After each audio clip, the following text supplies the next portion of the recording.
A century after the federal city of Washington was carved from a swampy wilderness, its meticulous design was becoming a shambles. The National Mall was cluttered with jumbled shacks, overgrown foliage, and wandering trails. Squatting on the mall, ruining the view from the Capitol, was an ugly railroad depot.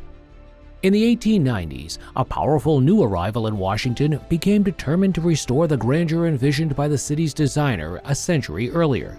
His work saved Washington's cityscape from descending further into unplanned chaos. Today, the planning of the capital city is managed by a small but influential federal agency. In 1791, President George Washington selected a French artist and military engineer, Pierre L'Enfant, to design the new federal city. L'Enfant had served in the Continental Army in 1777 and had known Washington since Valley Forge. L'Enfant's design for the federal city incorporated wide avenues, carefully planned public buildings, and sweeping views.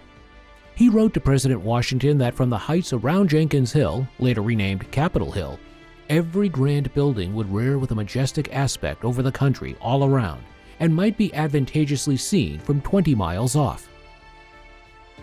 The centerpiece of the plan was the National Mall, a tree-lined grand expanse with the Capitol building atop a hill on its eastern end. The president's house would be situated north of the mall, with a breathtaking view down a wide avenue to the Capitol.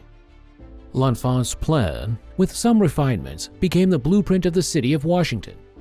In 1791, after L'Enfant had presented his plan, President George Washington said in support of him, "If he should take miff and leave the business, I have no scruple in declaring that I know not where another is to be found who could supply his place." Yet by the mid-1800s, L'Enfant's vision was increasingly ignored and violated. Like the rail depot, a striking example was the U.S. Treasury Building, a majestic structure, but one that completely blocked the view of the Capitol from the White House. When the new arrival in Washington, wealthy railroad baron and art patron, Senator James McMillan of Michigan, took office in 1889, he was offended by how disorganized the city had become. In 1891, Senator McMillan became chair of the powerful Committee on the District of Columbia and turned first to improving the city's infrastructure, including streetcar lines and water system. In 1900, with advice from the American Institute of Architects, McMillan masterminded the creation by Congress of a federal commission to beautify the city of Washington. The Senate Park Commission, officially formed in 1901, created a bold new plan for the city.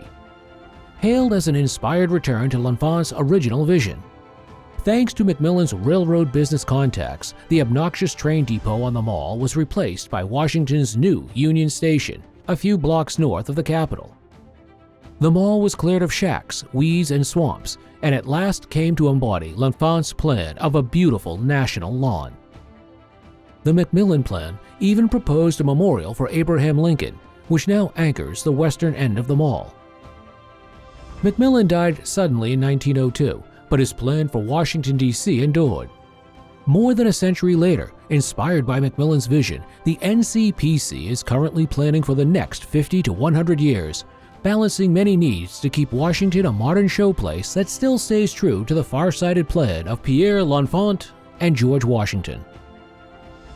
This video was brought to you by the Public Education Project, an independent nonprofit group dedicated to improving public knowledge of the government by sharing the rich history and exciting stories of the federal agencies that serve our nation. If you enjoyed this video, don't forget to give us a thumbs up and subscribe now to start your journey into the fascinating history of the U.S. government today. If you'd like to delve deeper into the rich history of the National Capital Planning Commission or any other federal agency, be sure to visit our Agency Histories page at publiceducationproject.org. Featuring nearly 250 detailed pages showcasing the diverse stories of agencies dating back to the nation's founding.